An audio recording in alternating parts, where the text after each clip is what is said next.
thing that indicated he might not make it. So I'm going to call us to order. As we always do, we'll start with public comments. We have 2 people signed up to speak today. When I recognize you, you'll have 3 minutes. Jeff, do you have a clock up today, or are we going to do it manually? We could do either way. We could do it manually if you have a clock up if you like. Either way, up to you. If you want us to do it manually, we can. We just got to. I think the clock would be best if we can do that, Jeff. Okay. Let me pull that up.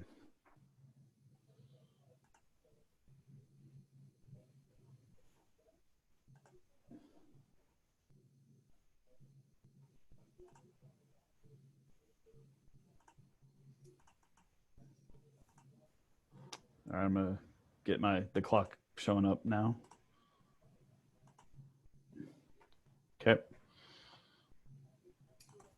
All right, with that said, I'm going to lead into this by saying that, as I always do, under the rules we're governed by, the committee is not able to interact with people signed up to speak during the public speaking period. And so we can't take questions and answer them, nor can we ask questions of the speakers. So once I recognize you, you'll have 3 minutes uninterrupted, and then we'll move to the next speaker. If you have any questions about that, you speak up when you start, and we'll not start the clock until we answer your questions. But those are the rules we're governed by. So we won't be interacting with the speakers. This committee has always accorded courtesy and time to the people who sign up to speak. And I just want to say I'm going to expect the same courtesy in return. And if not, then we'll move on to the next speaker. With that said, Adam Hernandez was the first person who signed up to speak. Mr. Hernandez, are you ready? Can you hear me? Yes, sir. Okay, I'm ready. I'm Adam Hernandez. I'm a member of the board of Lubbock Compact. As you all know, we have been following these meetings and have listened as 93 public comments from all districts were ignored as we called for an impact fee structure that addresses issues caused by Southwest developments being funded by taxpayers from all of Lubbock. In case you all were confused, that arrangement is unsustainable, which is precisely the reason impact fees were considered here in the first place. What you all may not be aware of is that we are educating more citizens every day about how Southwest developments were made possible on the backs of the citizens in other areas of Lubbock. The Gateway Street Projects Fund, which was adopted by City Council in 2004, was specifically created to finance the development of Milwaukee Avenue from 34th to 98th Streets and led to the development of Erskine Street from Frankfort to Salem Avenues, Marcia Sharp Freeway Phase 3, the overpass of Loop 289 at Slide Road, 98th Street from University Avenue to US 87, Indiana Avenue from 103rd Street to 1585, and West Loop 289 from Frankfort Avenue to 34th Street, all in the south and west. All of this was decided by the City Council at that time and a few developers without a single citizen vote or public comment. There was no data or research to back up the idea that all of Lubbock's growth was in the Southwest exclusively, only golf course conversations and handshake deals between developers and City Council. The issue is that the Gateway Fund includes tax dollars from all 6 districts of Lubbock, not just districts 4, 5, and 6, which are the only districts that then reap all other benefits that come with this in terms of funding for schools, etc., while other areas are not only left to decay, but are also forced to invest into it. We have yet to find any citizen, regardless of where they live, that believes that this was the right thing to do, except those like some of you on this committee who have directly benefited from that arrangement. When you take something that doesn't belong to you without asking, we call that theft. When a thief is commanded by a court to pay restitution, we do not tell that judge that they are picking winners and losers. Impact fees are intentionally flexible and are used so that cities can address issues like those I've just described, not so special interests can impose fees in areas that are already underdeveloped, further disincentivizing investment there while giving themselves discounts for something they'll have to pay either way. So as you all pass your self-serving ordinance recommendations today that shrugs off accountability and reconciliation for those past decisions, we are countering with the citizens ordinance to enact the will of the people and have already begun collecting the necessary petition signatures to get it in front of City Council. This will be corrected with or without this committee or any other special interest being involved. Thank you for your time. Mr. Hernandez, I appreciate your time. Thank you for being with us today. With that, I'm going to move to our second and last speaker, Mr. Joshua Shankles. Mr. Shankles, are you with us?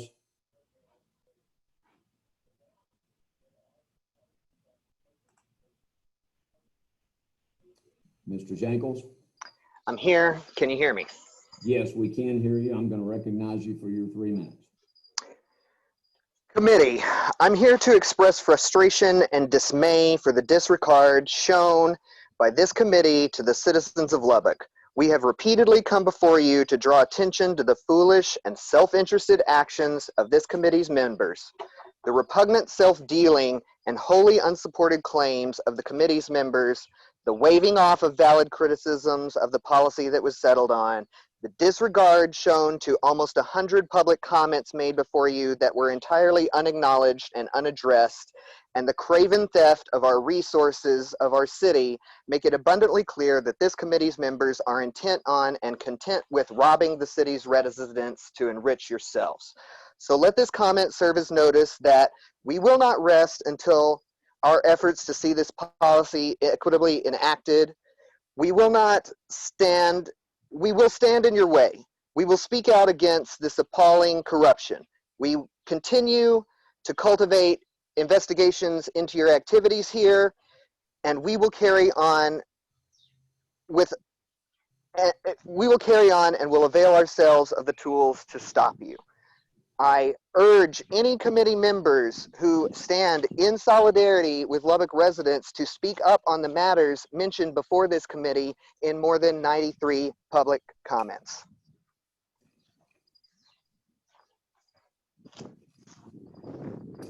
Ms. Shankles, are you finished? Yeah, you'll forgive my lack of a thanks for your time. All right. With that, we'll move on. The first thing we need to do is review the minutes from the August 10 meeting. Has everyone reviewed those, and does anyone have any comments about those?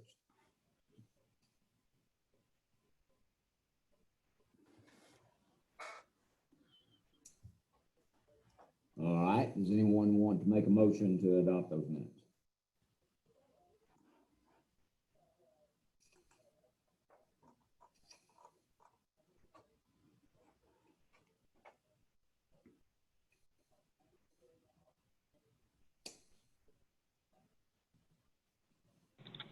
I so moved. I was absent. I'll be happy to make the motion. Mr. Hill, motion to approve. Do I have a second? Second. Second. I was reading, sorry. It's okay. Ms. Cantu Franks, thank you very much. All in favor, aye? Aye. Aye. Aye.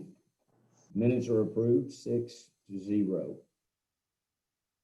So now we're ready to discuss the letter that has been prepared to send to council. Number one, did everyone receive a copy of that letter yesterday? Yes. Did anyone not receive a copy of it? Okay. So I'll open us for discussion of the letter. Do we have any comments about anything that's in the letter?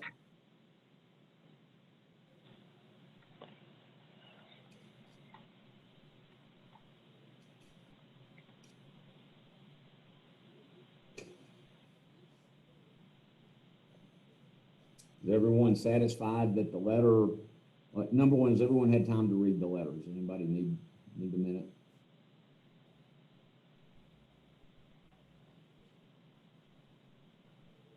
Is there anything that is inconsistent with the things that we have approved as far as anyone can tell? I don't see any inconsistencies. We've had this discussion about the discounts, and we started with residential, and we've basically given a discount to every segment of this across the board, except for one segment, which was any house over 2,000 feet. So it still seems odd to me that we singled out one group to hit as basically individual homeowners are the ones that are going to pay max fees, and across the board, everybody else gets a discount. So I understand we voted and it went that way. Again, I'm just kind of making the point that it seems odd that we would do that as a group. So, Mr. Sawyer, I'm going to come back and talk about your comment in a minute in light of the upcoming city council work session and meeting. But for now, I'm just going to accept your comment and move on to address the letter, but I'll come back and talk some more about that. Anyone else have any comments? Anything that seems inconsistent in this letter?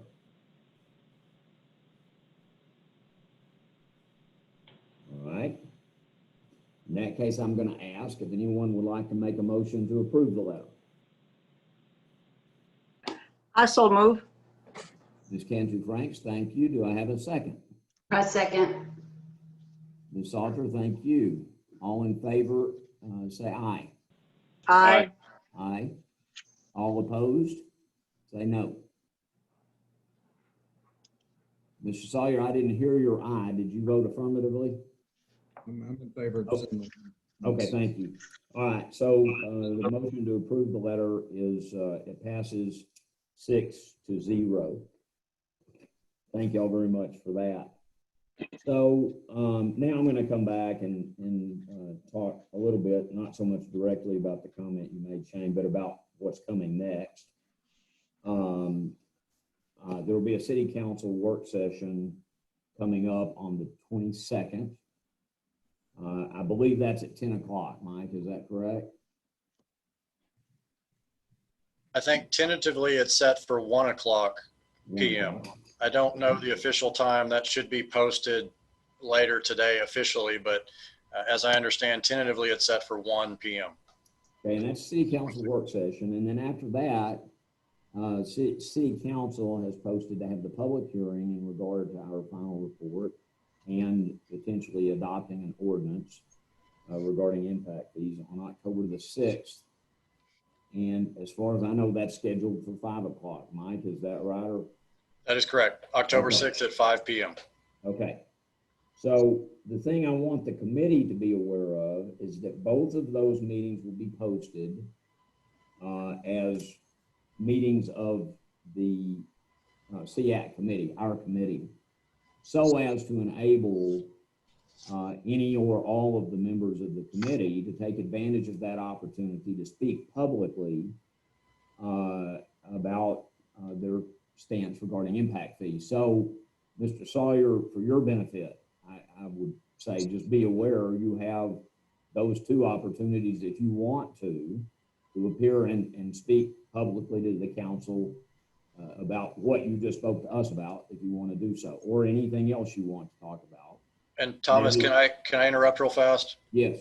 So on the work session, I don't know that opportunity will be available for those comments. Just the presentation to council. That's a working meeting to just educate them. The public hearing absolutely is that opportunity. That's a very good point, and thank you for correcting me. So the work session is being posted as a meeting of the SEAC committee, so as to enable as many of the committee members who want to attend without having to worry about having or not having a quorum. So as Mr. Keenum correctly pointed out, that won't be an opportunity to speak publicly, but the city council meeting will be. And so anyone who wants to attend the work session can, and I encourage that. And certainly the city council meeting on October the 6th will be an opportunity for anyone who wants to speak to do so, committee members and the public. We don't have at this point the need to schedule a next meeting, I don't believe, unless Mr. Keenum's got a different opinion. Our work is in the near term is complete today. And we'll now turn things over to the council and let them go forward as they see fit. I want to take a minute and tell everyone how much I appreciate your commitment to the process that we have undertaken. It's been lengthy.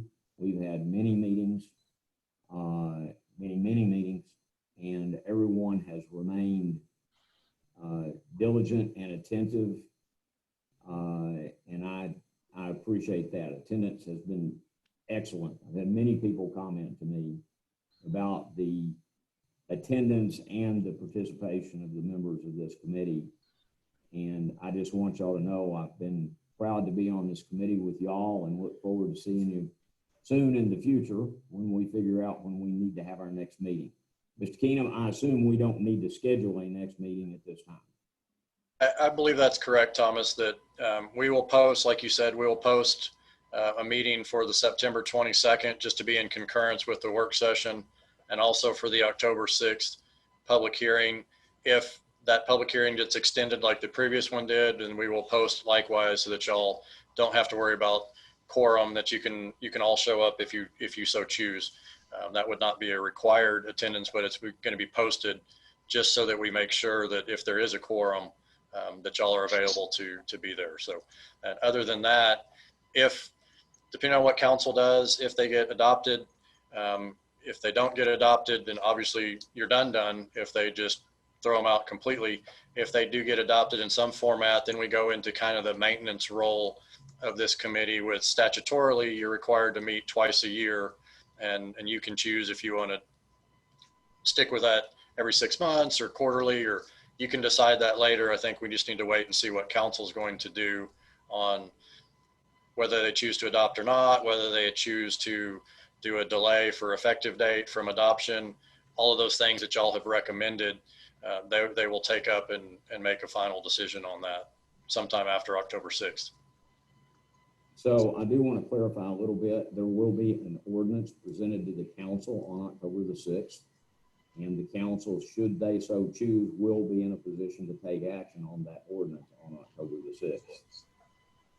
I also want to take a moment and say thanks to Mr. Whitaker and Mr. Franco and Ms. Keister and all the city staff who have been in support roles for us, and also have been have attended diligently and answered many questions for us.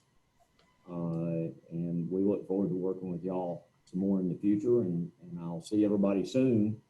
Anybody else have any parting comment today?